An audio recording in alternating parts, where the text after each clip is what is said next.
बाज और बिल्ली की कहानी। एक जंगल में एक बड़ा सा बरगद का पेड़ था। उस पेड़ के छाल में एक बूढ़ा बाज रहता था। वह बाज अंधा था। इसके कारण वह कहीं बाहर नहीं जा पाता। उस पेड़ पे बहुत सारे पंछी भी घोंसला बनाकर अपने बच्चों के साथ रहते थे। वह पंछियां पूरा दिन भोजन ढूंढने में लग जाते। यह बूढ़ा बाज पंछियों के बाहर जाने पर उनकी बच्चों को अच्छे अच्छे कहानियां बोलते हुए ध्यान रखता। शाम को घर लौटने वाले पंछी उनके लाए हुए भोजन में थोड़ा सा बाज को भी देते। ऐसे समय बीतता गया। एक दिन वहाँ से गुजरता हुआ एक बिल्ली पेड़ पे खेल रहे पंछियों के बच्चों को देखा। आहा, बच्चे बहुत नरम हैं। इनका मांस तो बहुत ही अच्छा होगा। इतने स्वादिष्ट खाने को मैं अपने सामने रखकर पूरा जंगल घूमता रहा। सोचकर उन्हें खाने उस पेड़ पर चढ़ गया। उस बिल्ली को देख सारे पंछियों के बच्चे डर के चिल्लाने लगे। वह आवाजें सुनकर बाज शाल से बाहर आकर कौन है वो करके गुस्से में चिल्लाया। उस चिल्लाहट सुनते ही बिल्ली के ऊपर के प्राण ऊपर ही गए। उधर उन बच्चों के अलावा कोई नहीं सोचकर पेड़ चढ़ गया था। पर अब बाज को देख कांपने लगी। बचने के लिए उसे कोई रास्ता नहीं दिखा। जो होगा सो होगा सोचकर साहस करके कहा, हाँ, मैं एक बिल्ली हूँ। आपके आज्ञा के बिना इस पेड़ पर चढ़ के आने के लिए माफी चाहता हूँ। तब तुरंत बाज, क्या तुम बिल्ली हो? पहले इस पेड़ से उतरकर चले जाओ, नहीं तो तुम्हारे प्राण ले लूंगा, बोलकर चेतावनी दी। हाँ, पर अब गुस्सा ना हो। मेरा जन्म बिल्ली जात का होने पर भी उस जात के लक्षण नहीं आए। मैं मांस नहीं खाता, ऊपर से ब्राह्मण हूँ। इस जंगल के पंछी जानवर तुम सब बहुत ही अच्छे हैं करके तुम्हारे लिए अच्छा ही सुनकर तुमसे दोस्ती करने के लिए आया हूँ। बिल्ली ने बहुत ही होशियारी से कहा। बिल्ली के बातें सुनकर बाज बहुत खुश हुआ। इससे बिल्ली बाज की और तारीफ करने लगी।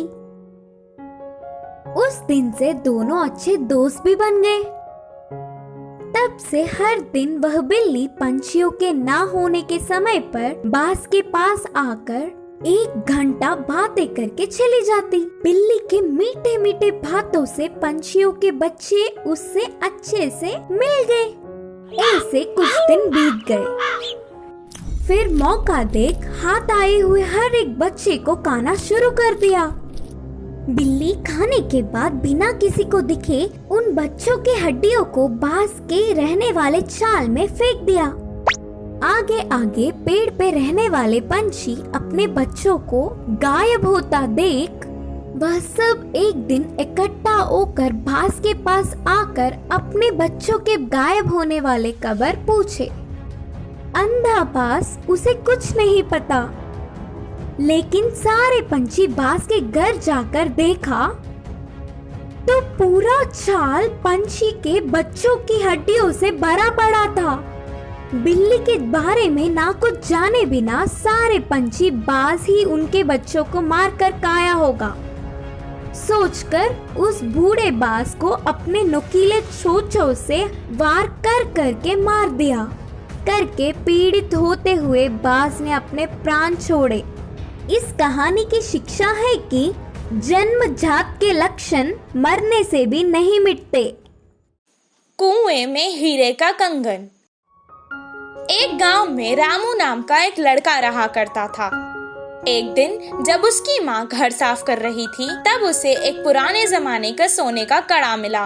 वो उसे अपने हाथ में लेकर कहने लगा, माँ, मुझे ये कड़ा एक दिन के लिए पहनने को दो ना।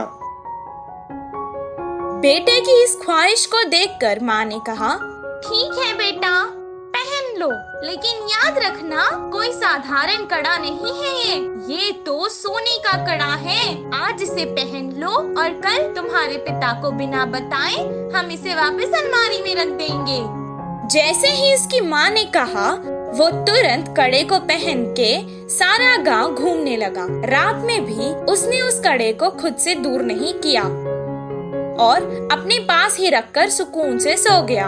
उस रात उसके गांव में चोर घुस आए और जिसके घर से उन्हें जो कुछ मिलता था, जैसे पैसे, जेवर, सोना, सब उठाकर ले जाते थे। सुबह जब उसके गांव वालों को पता चला कि उनकी सभी मूल्य चीजें चोरी हो चुकी हैं, वो सब शोर मचाने लगे। कितना ढूंढने पर भी चोर का पता नहीं चला। रामू की वजह से उसके पुरखों का सोने का कड़ा चोरी हो चुका था। ये सुनकर उसके पिताजी को बहुत गुस्सा आया और वो डांटने और मारने लगे।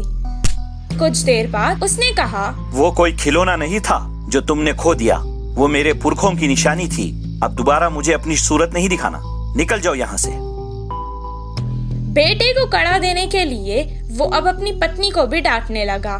वहीं रामू अपने पिता से मार खाकर बहुत दुखी होकर घर से रोते रोते निकल गया। पास के बगीचे में जाकर एक बड़े पेड़ के नीचे रोता हुआ वो बैठ गया।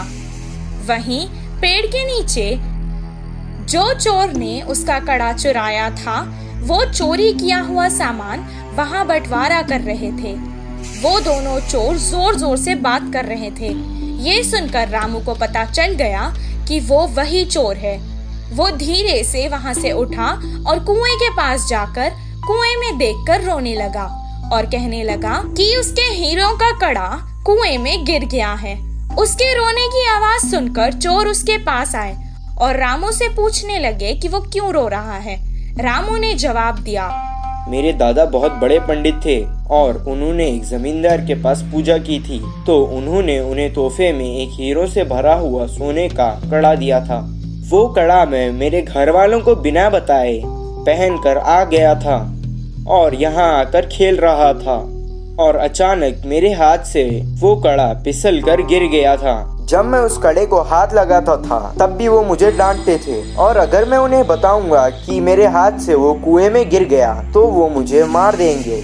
हीरो का कड़ा कुएं में है सुनकर ही वो दोनों लड़ने लगे कि कौन कुएं में जाकर कड़ा लाएगा। दोनों अपने हाथ में रखे सामान को जमीन पर रखकर एक साथ कुएं में कूद गए।